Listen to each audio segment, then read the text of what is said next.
네, 오늘 함께 하실 하나님 말씀은 히브리서 11장 8절 말씀입니다. 히브리서 11장 8절 말씀.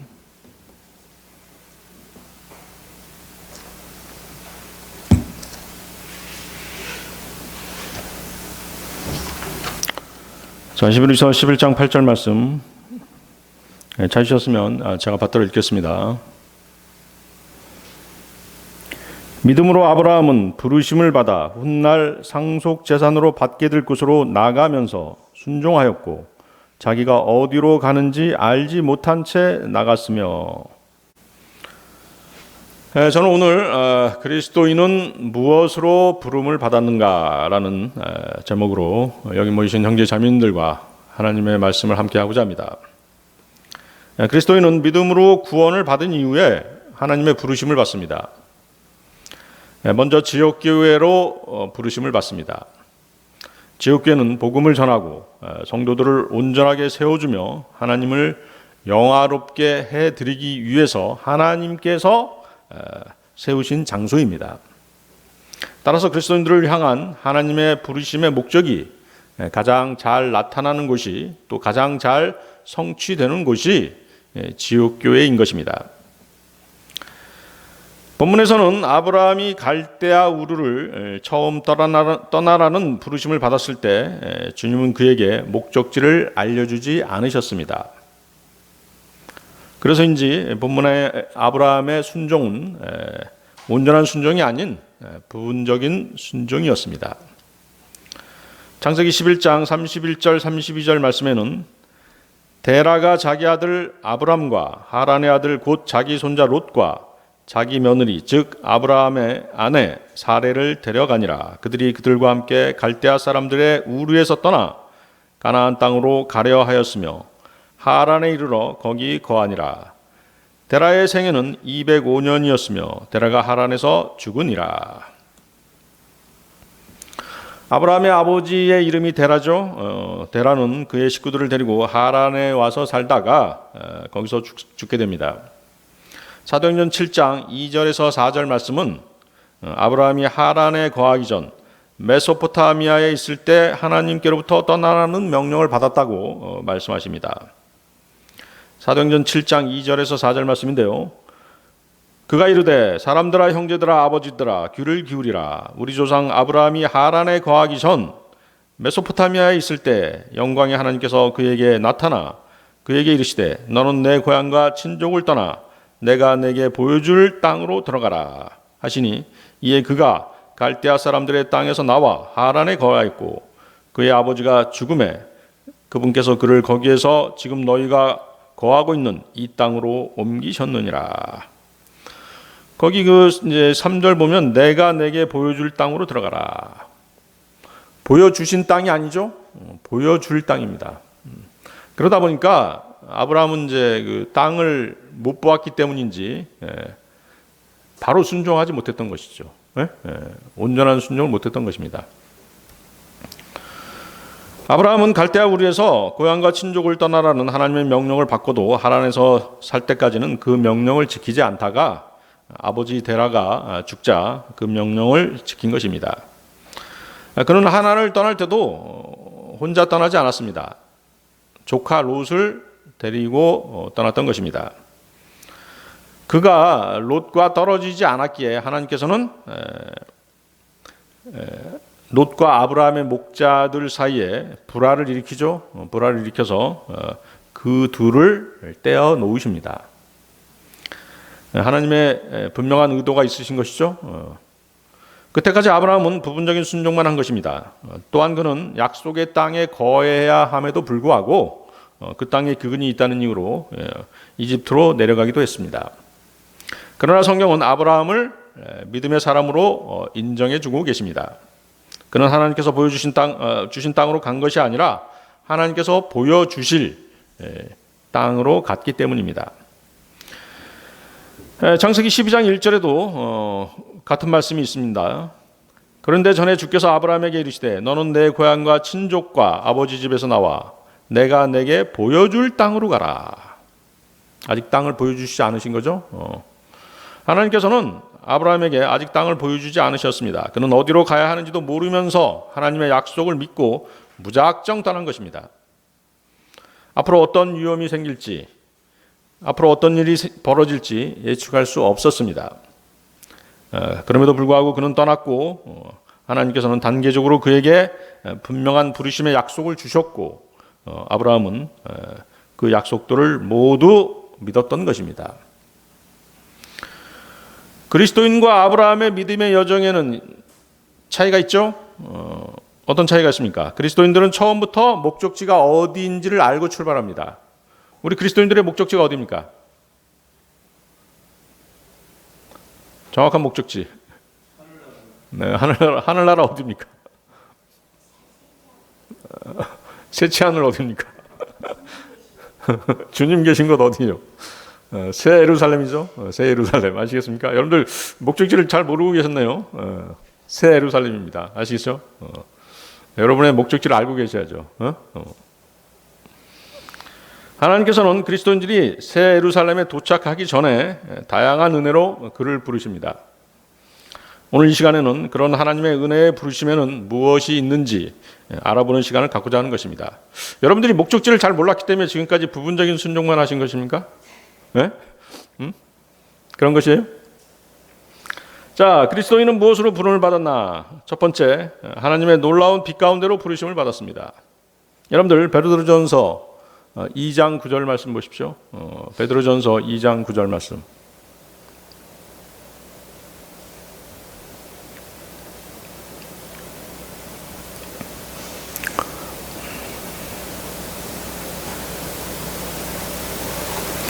베드로전서 2장 9절 말씀 찾으셨으면 제가 받들어 읽겠습니다. 그러나 너희는 선정된 세대요 왕가의 제사장이요 거룩한 민족이요 특별한 백성이니 이것은 너희를 어둠에서 불러내어 자신의 놀라운 빛으로 들어가게 하신 분께 대한 찬양을 너희가 전하게 하려 하심이라. 본문에서 그리스도인에 대한 정의 네 가지가 나옵니다. 그렇죠? 무엇입니까? 선정된 세대, 왕가의 제사장, 거룩한 민족, 특별한 백성이 그것들입니다. 첫 번째, 그리스도인은 선정된 세대입니다. 자, 세대, 영어로 generation이죠. generation. 이 generation이란 말은 generate라고 하는 말에서 파생된 말입니다. generate는 낳다라는 뜻입니다. 그리스도인들은 주님께서 낳으신 세대라는 것이죠. 주님께서 우리를 낳으셨죠. 우리가 주님의 십자가에서 흘리신 보혈을 믿는 믿음을 통해서 거듭난 것입니다. 그렇습니까? 여러분은 거듭나서 새롭게 출생한 것입니다. 주님께서는 여러분에게 새 생명을 주셔서 새로운 생명체로 태어나게 만드신 것입니다. 아울러 하나님께서는 여러분을 양자로 입양하셔서 자신의 자녀가 되도록 선정하셨습니다. 에베소서 1장 4절에서 6절 말씀에는 우리가 사랑 안에서 자신 앞에 거룩하고 흠이 없게 하시려고 세상의 창건 이전에 그분 안에서 우리를 택하셨으며 자신의 크게 기뻐하시는 뜻에 따라 우리를 예정하사 예수 그리스도를 통해 자신의 아이로 입양하심으로써 자신의 은혜의 영광을 찬양하게 하셨느니라. 자, 여러분들 에베소서 1장 한번 보십시오. 1장 4절에서 6절 말씀. 에베소서 1장 4절은 칼빈주의자들이 대단히 좋아하는 구절이 들어있죠. 어떤 구절입니까? 그분 안에서 우리를 택하셨으며 세상의 창건 이전에 그분 안에서 우리를 택하셨으며. 그렇죠? 칼빈주의자들은 예정론, 그죠? 예정론으로 바로 이 구절을 제시하는 것입니다. 그렇지만 여러분들은 이 구절을 주의 깊게 읽으셔야 합니다. 세상의 창건 이전에 아담의 씨인 우리는 존재했습니까? 존재하지 않았죠? 존재하지 않았습니다. 창세기 1장 1절에는 어떤 존재들만이 존재했던 것인가요? 영적인 존재들, 천사, 그룹, 스랍, 이런 영적인 존재들만이 존재했던 것입니다. 그런데 여러분들이 본문을 잘못 읽으면 우리 인간이 창조 이전에 존재했다가 아담 이후에 다시 인간으로 태어났다는 뜻이 되는 것입니다. 그렇진 않죠? 그렇진 않습니다. 그리고 거기 1장 4절에 그분 안에서 우리를 택하셨으며, 자, 그분 안에서 사람이 거듭나지 않으면 예수 그리스도 안에 있을 수 없는 것입니다. 거듭날 때 비로소 예수 그리스도 안으로 들어가게 되는 것입니다. 그때 비로소 예수 그리스도의 지체가 되는 것이죠. 창세 이전에 여러분들이 거듭난 적이 없지 않습니까? 그렇죠? 우리가 사랑 안에서 자신 앞에 거룩하고 흠이 없게 하시려고, 자, 이 말씀을 보십시오. 이 말씀의 뜻은 하나님께서 창조 이전에 우리를 알고 계셨는데 우리가 예수 그리스도를 믿고 구원받을지를 미리 알고 계셨다는 뜻입니다. 그 미리 아심을 전제로 우리를 거룩하고 흠이 없게 하시려고 예정하신 것입니다. 아시겠습니까? 그래서 예정론이 먼저가 아니라 예지론, 미리 아심이 먼저인 것입니다. 시편 139편 16절에는 주의 눈이 아직 불완전한 나의 실체를 보셨으며 계속해서 형성된 나의 모든 지체들이 주의 책에 기록되되 그것들 중에 아직 하나도 존재하지 않았을 때에 기록되었나이다. 하나님께서는 사람들이 그분의 아들을 영접할지 않을지 그 사실을 미리 알고 계셨습니다. 그 미리 아심의 근거에서 그리스도인들을 미래 어느 시점에 자기 아들의 형상과 일치하게 하시려고 예정하신 것입니다. 따라서 미리 아심은 예정보다 선행합니다. 하나님의 예정은 거듭난 사람들을 끝까지 지키셔서 휴거와 부활에 동참시키시는 것입니다. 인간이 이 예정 안으로 들어오기 위해서는 어떻게 해야 되는 것입니까? 예수 그리스도를 믿고 구원받는 순간 하나님의 예정 안으로 들어오게 되는 것입니다. 아시겠습니까? 다시 말씀드리지만 주 예수 그리스도를 구주로 믿어서 거듭나면 곧바로 예정의 효력이 발생되는 것입니다. 하나님께서는 예수 그리스도를 많은 형제 가운데 첫 태생이 되게 하시고 여러분을 그 아들의 형상과 일치하도록 예정하셨습니다. 로마서 8장 29절 말씀인데 여러분 로마서 8장 29절을 보십시오. 여러분들이 예배소서 1장 4절에 그 칼빈주의자들의 예정론으로 제시하는 구절에 대항할 수 있는 가장 강력한 구절이 로마서 8장 29절입니다. 거기 예배소서 1장 4절에다가 로마서 8장 29절을 기록해 놓으시면 되겠습니다. 로마서 8장 29절 말씀. 그분께서는 자신이 미리 아신 자들을 또한 예정하사 자신의 아들의 형상과 같은 모습이 되게 하셨나니 이것은 그분이 많은 형제들 가운데서 처음 난 자가 되게 하려 하심이니라. 자, 로마서 8장 29절에도 분명히 나와 있죠. 미리 아심이 먼저죠. 미리 아신 자들을 또한 예정하사. 그렇죠? 여러분들은 이런 구절들을 기억하고 계셨다가 칼빈주의자들을 대항하시면 되겠습니다. 자, 그리스도인에 대한 두 번째 정의, 왕가의 제사장입니다. 첫 번째가 선정된 세대, 두 번째가 왕가의 제사장입니다.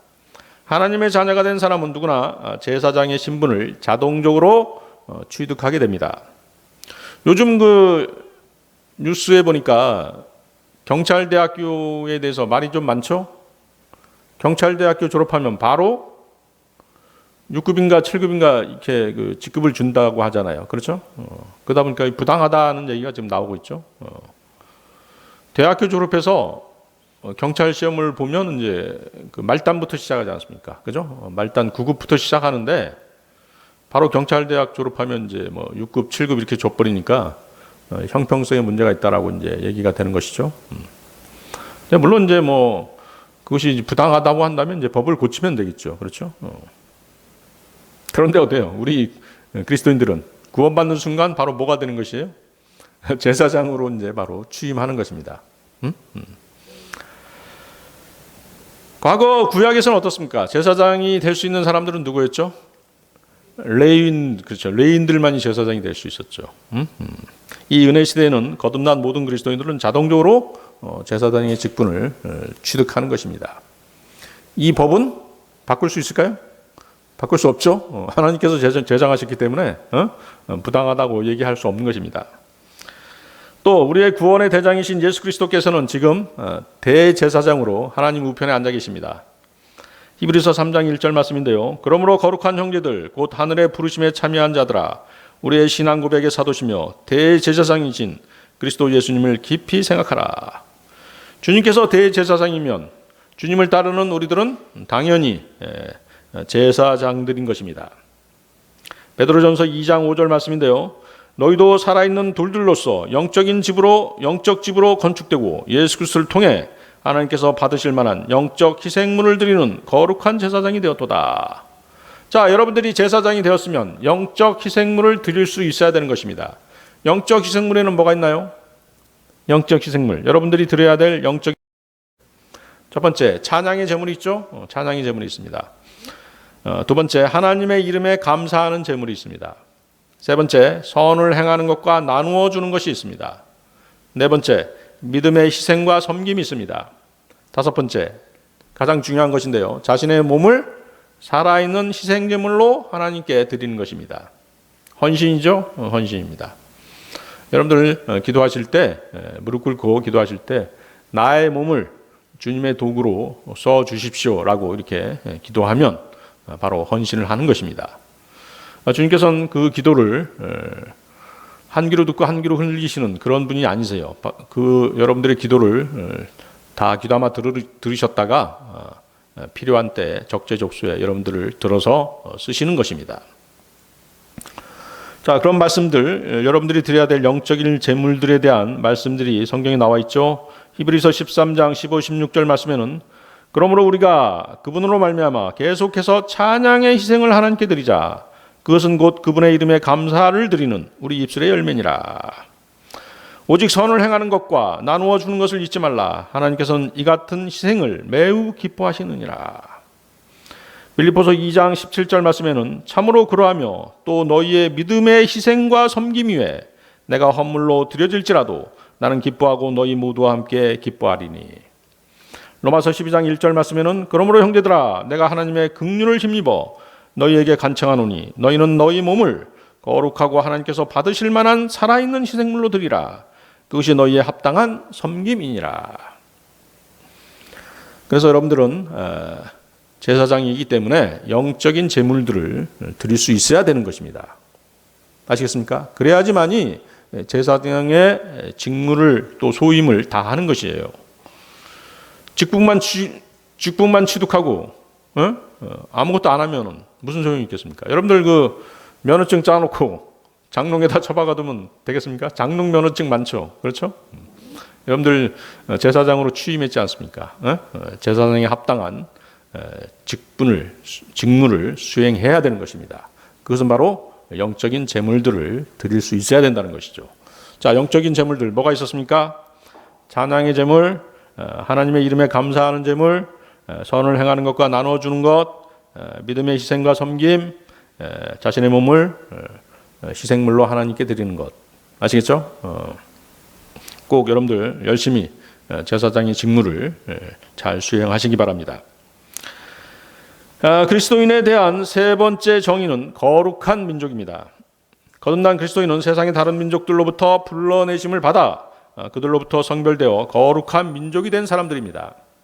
그리스도인은 하나님의 백성이지 세상 백성이 아닙니다. 여러분의 시민권은 하늘에 있습니다. 빌립보서 3장 20절에서 21절 말씀인데요.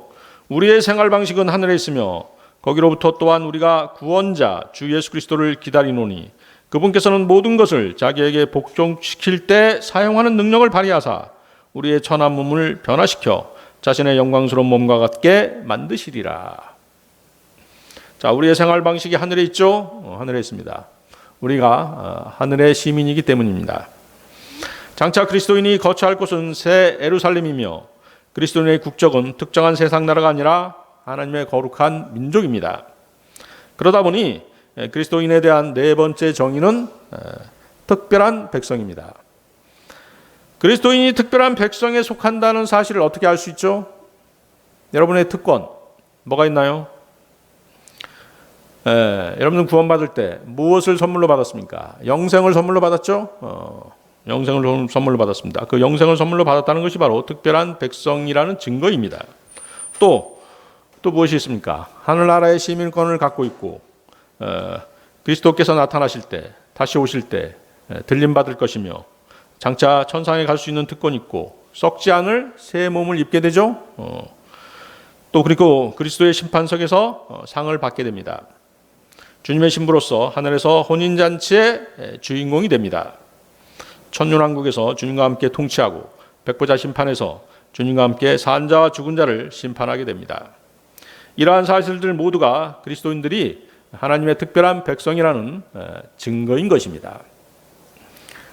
다시 여러분들 베드로전서 2장 9절 모두에 봤던 베드로전서 2장 9절 이것은 너희를 어둠에서 불러내어 자신의 놀라운 빛으로 들어가게 하신 분께 대한 찬양을 너희가 전하게 하려 하심이라. 여러분이 자신의 놀라운 빛으로 들어가게 하신 분을 찬양하고 전해야만 합니다. 여러분은 무슨 이유로 하나님을 그렇게 찬양하는지, 하나님의 어떤 점을 찬양하고 있는지에 대한 그 이유를 분명하게 사람들에게 설명해 줘야 하는 것입니다. 가르쳐 주어야 하는 것입니다. 그리고 또 하나님께서 이러한 찬양을 받으시기에 합당하신 분이심을 사람들에게 간증해야 하는 것입니다. 바로 이런 목적으로 하나님께서는 여러분을 빛 가운데로 부르신 것입니다. 그리스도인은 무엇으로 부름을 받았나? 두 번째, 자유회로의 부르심을 받았습니다. 여러분들 갈라디아서 5장 13절 말씀 보십시오. 갈라디아서 5장 13절 말씀입니다.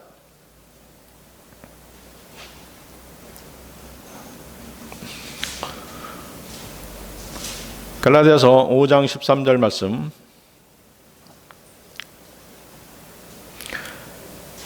형제들아 너희가 부르심을 받아 자유에 이르렀으나 오직 자유를 육신을 위한 기회로 쓰지 말고 사랑으로 서로를 섬기라. 여러분들은 하나님의 은혜 아래서 자유인입니다. 그리스도인은 율법뿐만 아니라 세상의 윤리나 도덕 그리고 세상법으로부터 자유로우며 어떤 규정에도 얽매이지 않습니다. 그리스도인은 진리의 말씀으로 자유케 된 사람들입니다. 여러분은 그리스도 안에서 모든 죄악과 율법으로부터 해방되었습니다. 그러나 그리스도인은 하나님의 은혜로 구원받고 하나님의 은혜로 신앙생활을 하지만 여전히 육신 안에 갇혀 있습니다. 이 말은 육신의 욕망이 그리스도인의 자유를 다시 노예 상태로 되돌려 놓을 수 있다는 것입니다.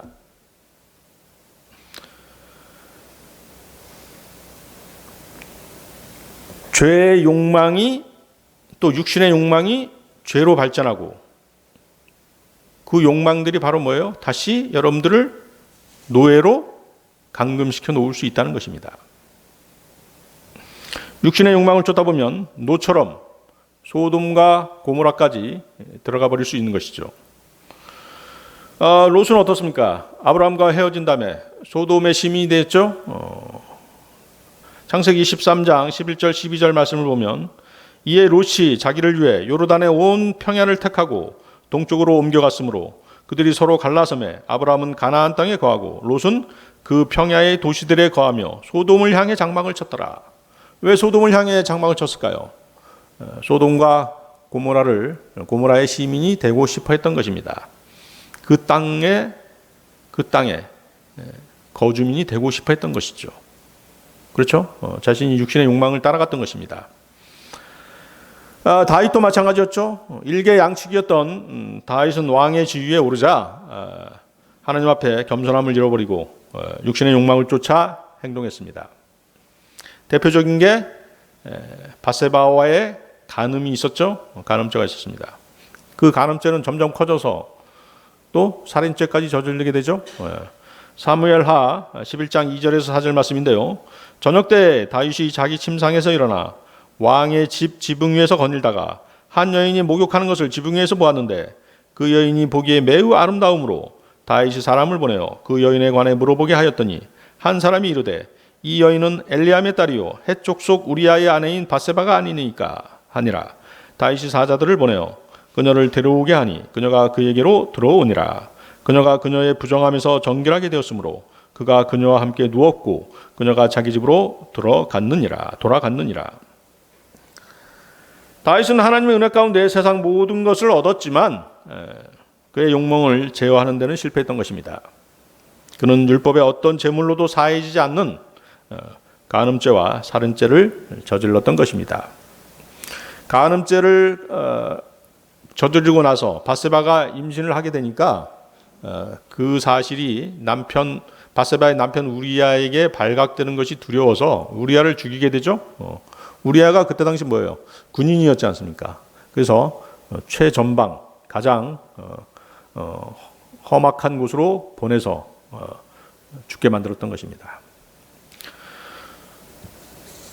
그렇지만 어떻습니까? 하나님께서는 다윗에게는 특별한 자비를 베푸셨죠. 특별한 긍휼을 베푸셨습니다. 자, 갈라디아서 5장 13절을 다시 보십시오. 자유를 육신을 위한 기계로 쓰지 말고, 자유를 육신을 위한 기회로 쓰지 말고, 그리스도인은 자유에도 그에 따른 법이 있음을 유념하면서 살아야 되는 것입니다. 야고보서 2장 12절 말씀인데요. 너희는 자유의 법에 의해 심판받을 자들처럼 말하고 행하라. 자유의 법이 있다는 것입니다. 자유의 법에 의해 심판받을 자들처럼 말하고 행하라. 그리스도는 율법에서 해방되었기 때문에 율법에 의해 심판받지는 않습니다. 성경은 자유의 법에 의하여 심판받을 것처럼 생각하고 말하고 행동하라고 충고하십니다. 그리스도인은 주님이 주신 자유 안에서 자신의 의지에 따라 행하지만 올바르지 않은 어떤 것들이 있을 때 그 자유의 법이 그를 심판하게 되는 것입니다. 하나님의 말씀에 따른 그 자유의 법이죠. 하나님의 말씀에 따른 그 자유의 법이 그 사람의 양심을 압박하게 되는 것입니다. 그렇지 않습니까? 어떤 일을 행할 때 이것은 하나님의 말씀에 위배되는 것인데 성경 말씀대로 내가 살아야 되는데 이렇게 살면 안 되는데 이런 의식이 이런 생각들이 여러분의 마음을 또 여러분의 양심을 강타하게 되는 것입니다. 그렇죠? 하나님 말씀들이 계속 여러분의 육신의 생각과 싸움을 일으키는 것입니다. 갈등을 일으킬 수밖에 없는 것이에요. 그것이 바로 자유의 법이죠. 자유는 옳게 행동할 때 권리를 부여받는 것이지 그릇되는 행동을 제멋대로 해도 괜찮다는 의미가 결코 아닌 것입니다. 자유를 잘못 사용하면 그것은 방종이 되는 것입니다. 베드로전서 2장 16절 말씀에는 너희가 자유로우나 너희의 자유를 악을 덮는 도구로 쓰지 말고 오직 하나님의 종들로서 행하라.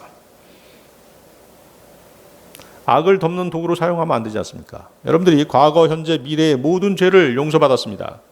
그렇다고 해서 계속 죄 가운데 거할 수는 없지 않습니까? 그렇죠? 죄를 짓고 자백하고 그것만큼 어리석은 일이 없는 것이에요. 자백한다면 어떻게 해야 돼요? 그 죄를 버려야죠. 그렇죠? 버려야 되는 것입니다. 버리는 데까지 해야 되는 것이에요. 그래야지 하나님의 긍휼하심을 다시 받을 수 있는 것입니다.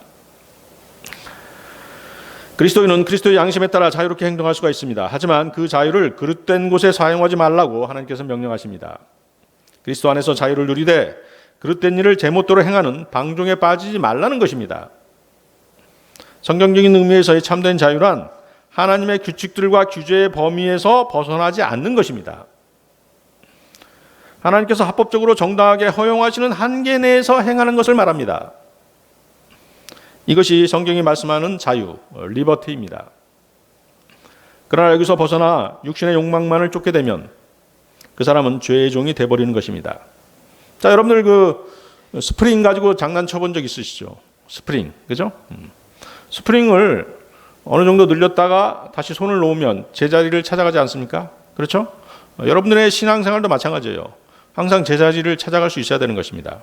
그런데 스프링을 과도하게 늘리면 어떻게 됐어요? 다시 제자리로 돌아가지 않죠? 그것을 뭐라고 얘기하면 탄성 한계라고 해요. 탄성 한계. 우리 신앙생활도 마찬가지예요. 탄성 한계를 벗어나면 안 되는 것입니다. 아시겠어요? 하나님께서 허용하신 자유의 영역을 벗어나면 다시 되돌릴 수가 없는 것입니다. 그렇게 되면 여러분들은 어떻게 되는 거예요? 탄성 한계를 넘어가면 하나님의 종이 아니라 죄의 종이 되어버리는 것입니다. 죄의 종이 되면 세상과 일치하는 삶을 산다는 증거입니다. 여러분이 세상과 일치하면 마귀는 여러분의 육신을 사용해서 모든 것을 육신의 정욕에 따라 행동하도록 만들어버리는 것입니다. 이것이 세상의 그리스도인들이 타락하는 과정입니다. 자유인이 된 그리스도인이 자유인의 특권을 남용한다면 그는 자신의 범죄한 것으로 인해 징계를 받을 것이고 심지어는 죽기까지 하는 것입니다. 로마서 8장 13절 말씀인데요. 너희가 육신을 따라 살면 죽을 것이로되 성령을 통해 몸의 행실을 죽이면 살리라. 이 말씀을 여러분들 영적으로 해석할 필요 없어요. 로마서 8장 13절 너희가 육신을 따라 살면 죽을 것이로되 성령을 통해 몸의 행실을 죽이면 살리라. 삶과 죽음 있는 그대로 해석하시면 됩니다. 아주 실제적인 말씀인 것이죠. 이 말씀은 그리스도인이 죄를 향해 가는 자신의 육신의 욕망을 어떻게 처리해야 하는지를 아주 명확하게 가르쳐 주시고 계십니다. 그리스도인이 성령의 인도하심을 따라 몸의 행실을 죽이면 그는 주님의 일을 하면서 평안 가운데 장수할 것이란 말씀입니다. 아시겠죠? 이걸 영적으로 이렇게 확대 해석할 필요 없습니다. 그런데 이제 이 말씀에 사실은 이 말씀이 모든 그리스도인들에게 보편적으로 적용되는 것은 사실 아니죠. 왜? 하나님께서 일찍 데려가는 사람들도 있지 않습니까? 저 형제 참 신실하고 착하고 선하게 살았는데 어떻게 일찍 세상을 떠났어? 이런 얘기 듣지 않습니까? 그죠? 아주 보편적으로 다 적용되지는 않지만 여러분들이 성령을 통해 몸의 행실을 죽이면 장수하는 것은 틀림없습니다. 장수의 비결이죠. 아시겠습니까? 자, 그래서 구원받은 그리스도인들은 성령님의 인도하심을 받는 사람들입니다. 성령님께서는 모든 진리의 말씀으로 여러분을 인도하십니다. 따라서 여러분들이 어떤 결정을 내릴 때 성령님께서 생각나게 하시는 하나님의 말씀에 자신의 육신을 쳐서 복종시켜야지만이 탄성 한계를 벗어나지 않고 제자리로 돌아올 수 있는 것입니다. 그러므로서 여러분들은 평안 가운데 장수할 수 있는 것입니다.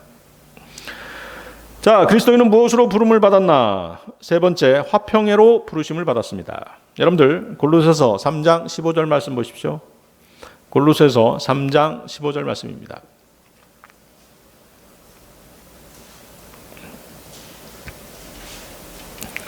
골로새서 3장 15절 말씀.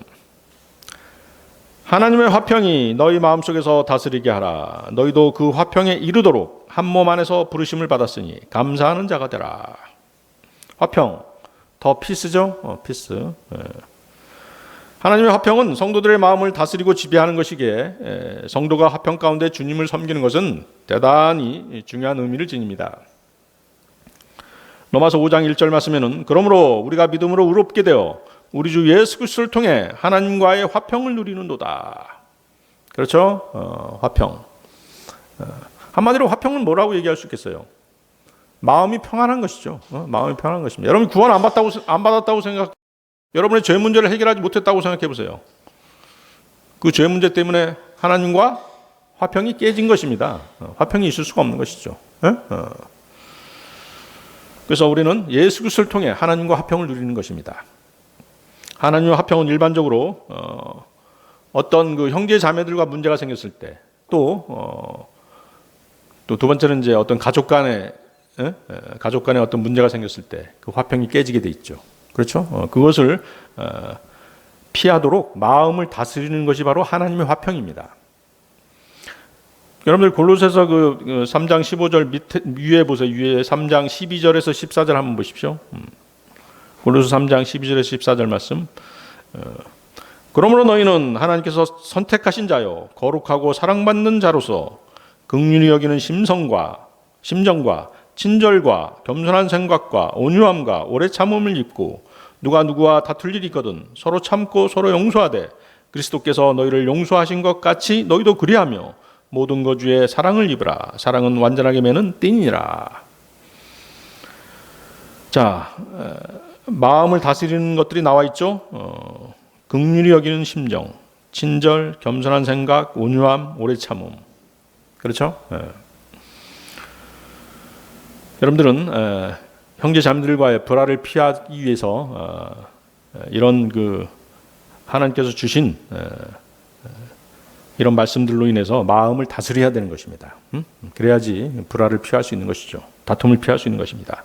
그리스도인들은 화평으로 부름 받았기 때문입니다. 여러분들 고린도전서도 보십시오. 고린도전서 7장 15, 16절 보세요. 고린도전서 7장 15, 16절. 아주 실제적으로 우리 실생활에 필요한 구절인데요. 고린도전서 7장 15, 16절.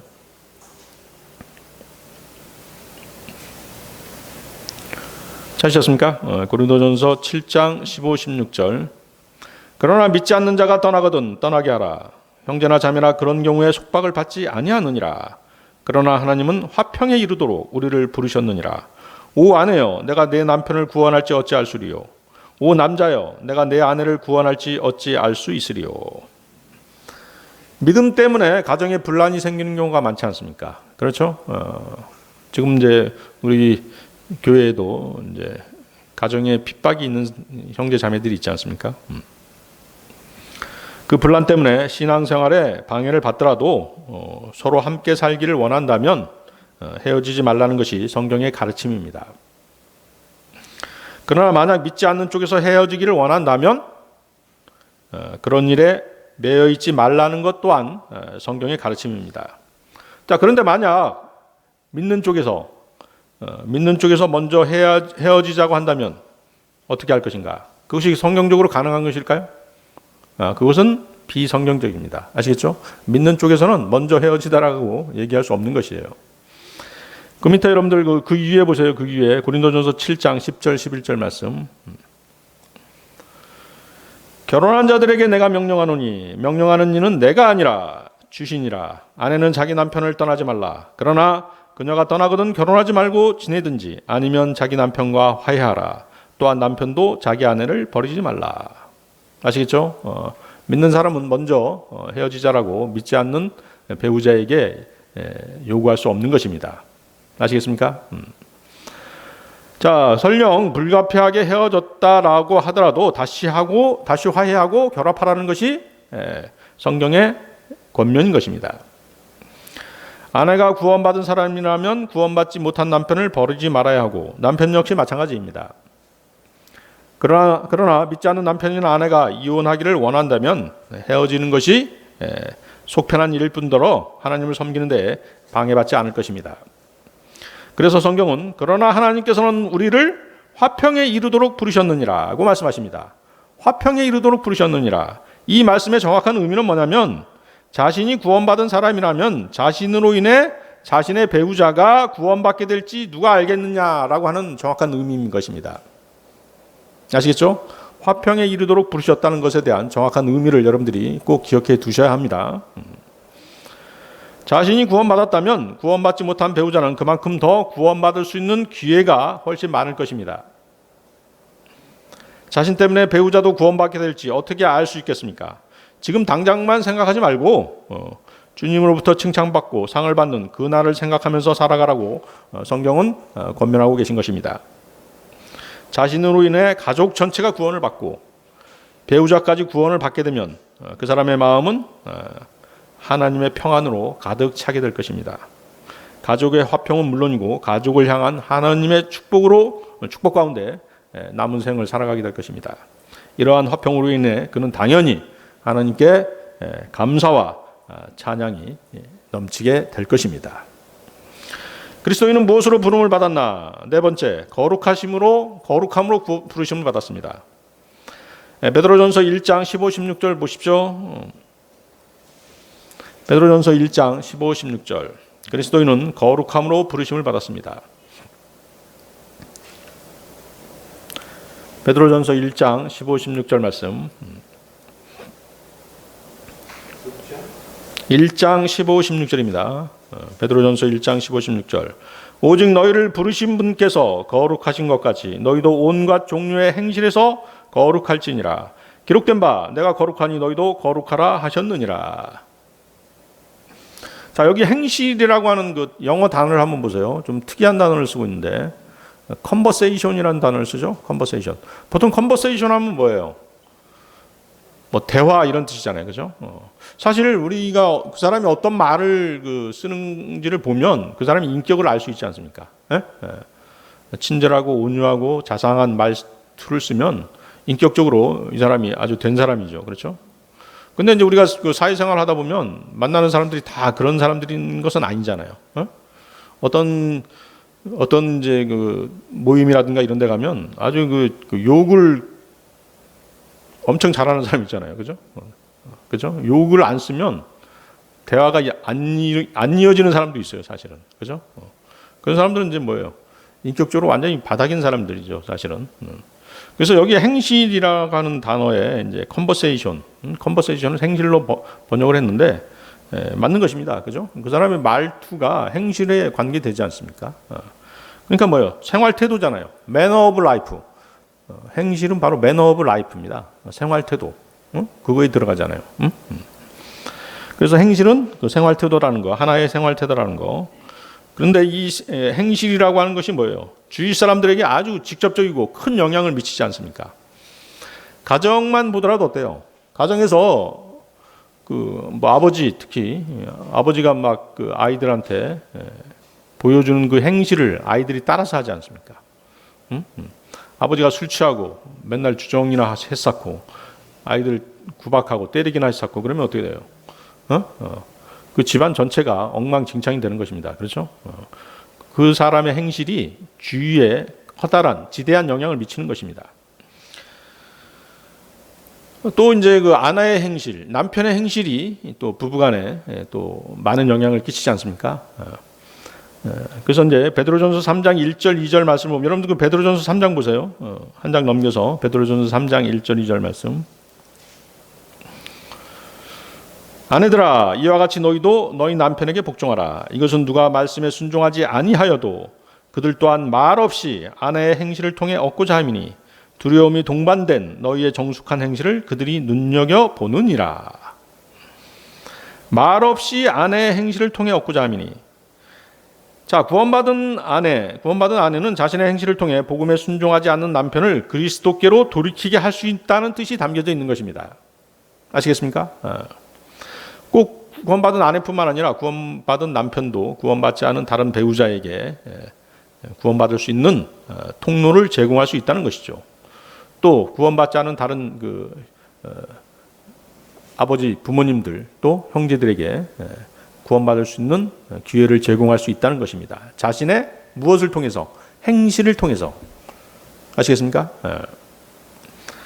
구원받은 아내가 남편에게 복종함으로써 남편 또한 아내가 다른 세상 여자들과 다른 정숙한 태도와 복종 그리고 교회에 출석하면서 하나님을 섬기는 태도 등을 눈여겨봄으로써 마음을 돌이킬 수 있다는 것입니다. 하나님을 섬기는 두려움과 남편을 섬기는 정숙한 행실은 가정 전반에 영향을 미칠 수밖에 없습니다. 자녀들도 마찬가지죠. 자신의 부모가 하나님을 두려워하고 경건한 생활 태도를 보이면 자식들은 자신의 부모가 섬기는 하나님이 어떤 분인지를 알고 싶어하는 것입니다. 또 그 하나님을 경외하게 되는 것입니다. 자녀들이 자신의 부모가 하나님을 두려워하고 하나님께 복종하는 태도를 보이는 것을 보며 자랐다면 굳이 누가 시키지 않더라도 자기 부모를 공경하고 하나님께 대한 경외감을 갖고 세상을 살아갈 것입니다. 그런 자녀들이 바르게 성장하고 훗날 복음에 순종할 수 있는 것입니다. 따라서 성경에서 말씀하는 거룩함은 스스로 정결케 하는 행실에서 나오는 것입니다. 또 거룩함은 성결한 행실로 유지가 되는 것이죠. 그래서 여러분들 그 베드로전서 1장 16절에 내가 거룩하니 너희도 거룩하라. 이 말씀은 그 레위기 11장 44절을 인용한 말씀인데요. 레위기 11장 44절은 더 정확하게 그 자신을 거룩하게 하는 방법을 제시해주고 계십니다. 여러분들 레위기 11장 44절도 보십시오. 레위기 11장 44절. 자, 레위기 11장 44절 말씀에는 나는 주 너희 하나님이니라. 그런즉 내가 거룩하니 너희도 너희 자신을 거룩히 구별하여 거룩할지니라. 여러분들 거기 밑줄 치십시오. 너희 자신을 거룩히 구별하여 거룩할지니라. 거룩하게 될 수 있는 실제적인 방법을 제시해 주고 계시죠? 어떻게 하는 것입니까? 자신을 거룩히 구별하여. 이것이 바로 거룩해질 수 있는 실제적이고 가장 효과적인 방법인 것입니다. 이 말씀은 스스로 불결한 것들로부터 떨어져 있음으로 해서 순수성을 자신의 믿음을 지킬 수 있다는 것입니다. 말하자면 세상의 온갖 더러운 것들을 멀리함으로써 그것들에 오염되지 않도록 스스로를 지키는 것이 곧 성결케 되는 것이고, 그렇게 해야 자신의 순수함을 지켜 거룩함을 유지하게 되는 것입니다. 특히 세상 사람들과 어울릴 수밖에 없는 직장 생활이라든가 사업적으로 또 세상 사람들하고 접촉해야 되는, 부대껴야 되는 사람들이 있죠. 그런 그리스도인들은 그들의 타락한 행실에 물들지 말고 피함으로써 자신을 거룩히 구별할 수 있는 것입니다. 여러분들 그 베드로전서 그 3장 그 15, 17절도 보십시오. 그 밑에 베드로전서 3장 15, 17절. 베드로전서 3장 15, 17절.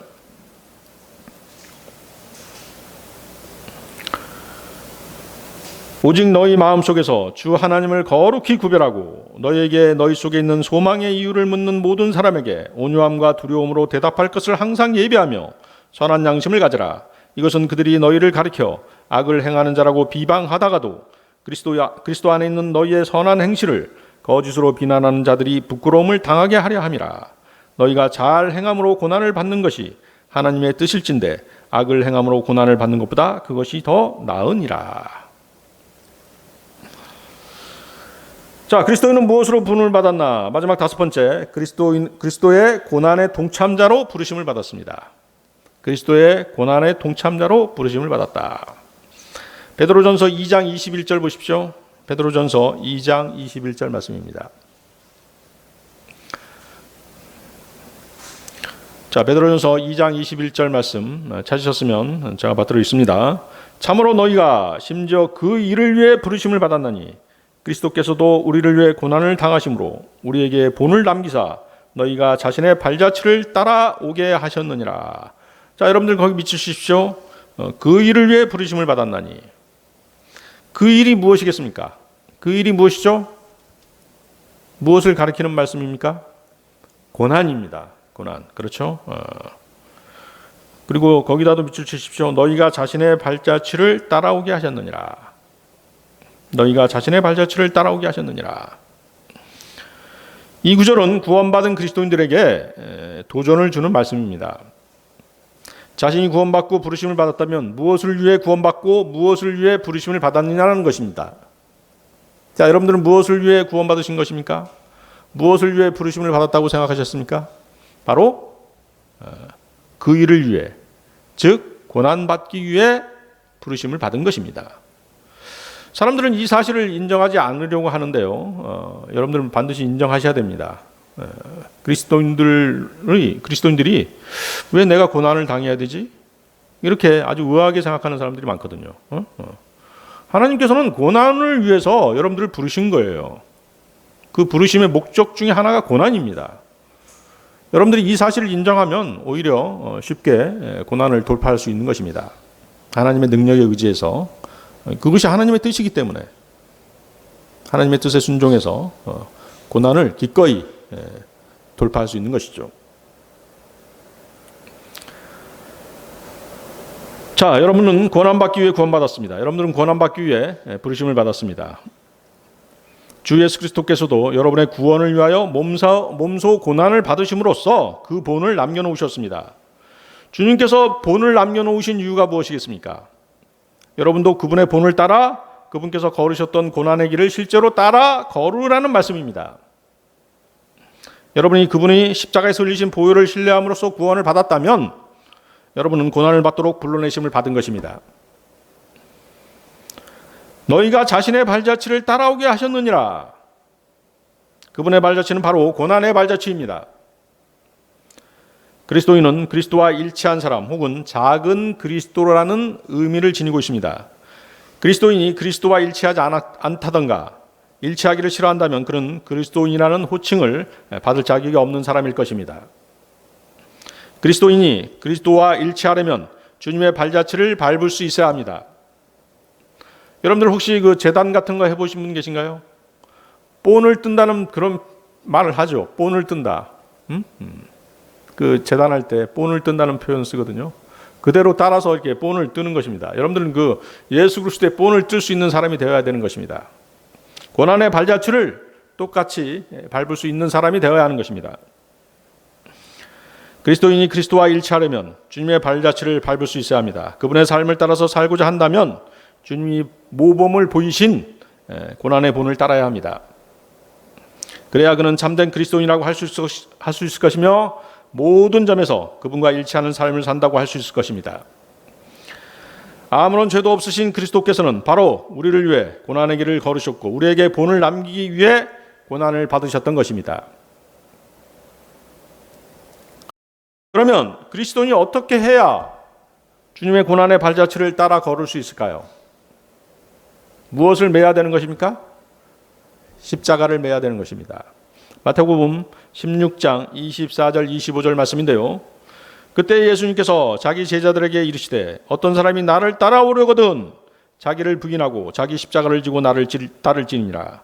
누구든지 자기 생명을 구원하려 하는 자는 그것을 잃을 것이요 누구든지 나로 인해 자기 생명을 이루려 하는 자는 그것을 찾으리라. 마태복음 10장 38절 말씀에서도 또 자기 십자가를 지고 내 뒤를 따르지 아니하는 자도 내게 합당하지 아니하니라.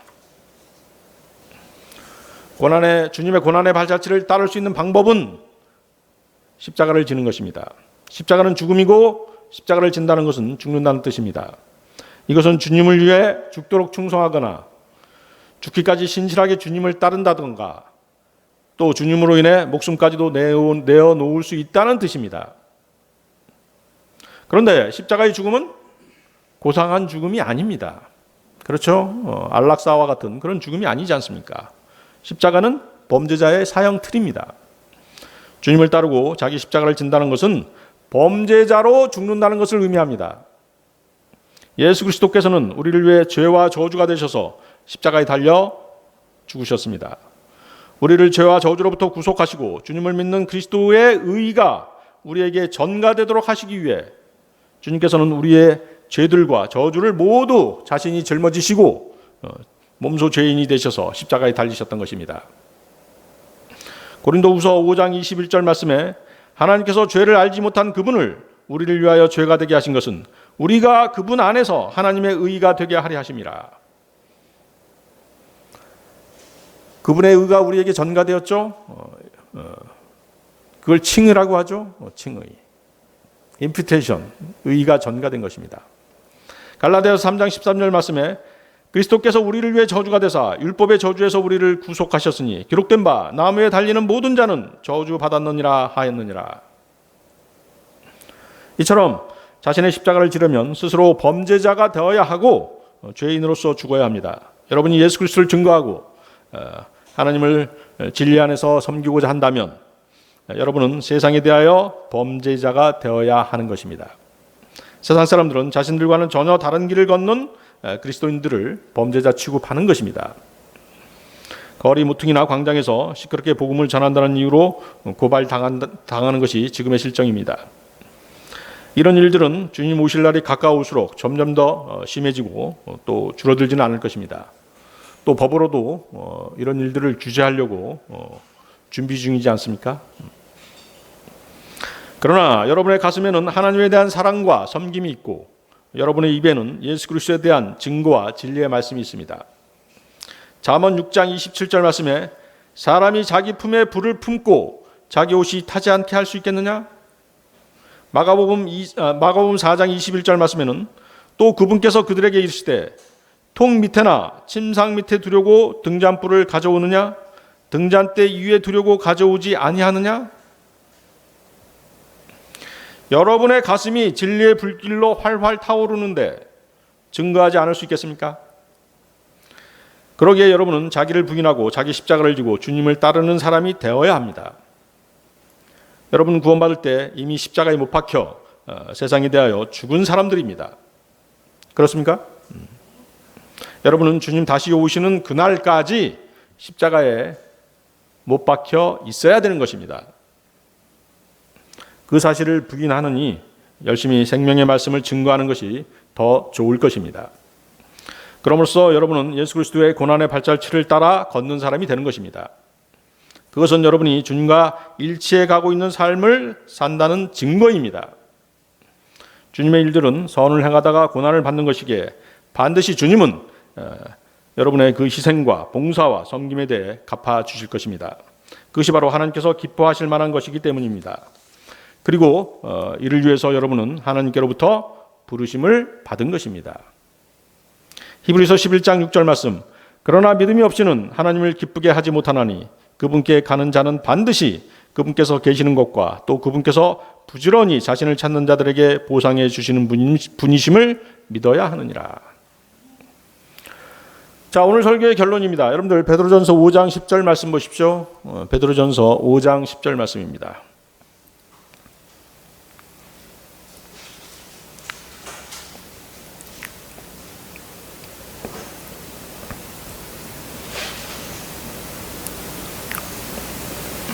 베드로전서 5장 10절 말씀.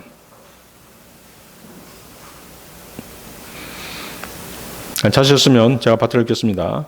그러나 모든 은혜의 하나님 곧 그리스도 예수님을 통해 우리를 부르사 자신의 영원한 영광에 이르게 하신 분께서 너희가 잠시 고난을 받은 뒤에 너희를 완전하게 하시고 굳건하게 하시며 강하게 하시고 정착시키시리니. 영원한 생명으로 부름을 받은 그리스도인들이 세상과 마귀와 육신과 대적하여 싸우느라 하고 고난을 당하더라도 그 고난은 잠깐이고 이 잠깐의 고난이 지난 뒤에는 주님께서 완전하게 하시고 굳건하게 하시며 강하게 하시고 정착시키기 위해서 부르셨다라고 말씀하시고 계십니다. 다시 말하면 성숙한 그리스도인, 주님의 형상을 닮은 그리스도인이 되게 만드신다는 뜻입니다. 따라서 이러한 연단은 그리스도인들의 특권입니다. 그러나 이러한 특권은 단지 거듭난 그리스도인이기 때문에 받는 것이 아니라 주님의 고난의 발자취를 쫓는 사람이어야 가능합니다. 이 고난으로 연단된 후에 주 예수 그리스도 안에서 이러한 특권을 누릴 수 있는 것입니다. 다 같이 기도하시겠습니다. 우리의 생명의 능력이 되시고 영광의 소망이 되시는 주 하나님 아버지께 이 시간 감사와 찬양과 모든 영광을 돌려드립니다. 우리를 영원한 생명으로 부르시고 여러 부르심의 은혜 가운데서 주님을 섬기게 하시고 형제자매들을 섬기게 하시며 주님의 의의 도구로 사용해 주시고 주님의 고난에 동참케 해주시니 참으로 감사합니다. 주님 다시 오시는 그날까지 신실하신 주님만을 의지하게 하시고 주님의 부르심의 목적에 따라 주님의 주신 능력으로 행하게 하여 주시옵소서. 주님께서 영광 가운데 다시 오실 때까지 주님의 나라와 영광으로 부르신 저희들이 복음에 합당한 삶을 살아갈 수 있도록 붙들어 주시옵기를 바라옵고 또 원합니다. 이 모든 기도 곧 다시 오셔서 우리를 부르실 주 예수 그리스도의 이름으로 기도드렸습니다.